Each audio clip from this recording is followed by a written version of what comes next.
మన దేశంలో మెరిట్ ఏమైపోవాలి అంటూ ఉంటారు చాలామంది. ఈ రిజర్వేషన్ వలన మెరిట్‌కి దెబ్బ, మెరిట్ ఏమైపోవాలి అంటూ ఉంటారు. మరి ఆ రిజర్వ్డ్ కేటగరీ నుండే వచ్చినటువంటి అంబేద్కర్ గారు నాన్ మెరిటా? నాన్ మెరిటా? ఇది నా ప్రశ్న. రిజర్వేషన్ అనేది వారి జనాభాకు అనుగుణంగా వారి భాగస్వామ్యం కోసం, వారి భాగేదారీ కోసం, వారి భాగస్వామ్యం కోసం ఇవ్వబడ్డది. ప్రతి ఒక్కరూ ప్రభుత్వంలో, ప్రతి ఒక్కరూ ప్రతి వ్యవస్థలో వారి భాగం పొందుకోవాలి అనే భావనతోటి ఈ రిజర్వేషన్ ఇచ్చారు. అందుకేగా ఈడబ్ల్యూఎస్ కోటా కింద 10% కూడా ఇచ్చింది.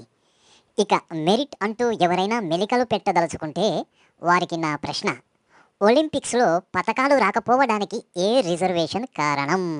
ఇది నా ప్రశ్న. 140 కోట్ల జనాభాకు 6 పతకాలా?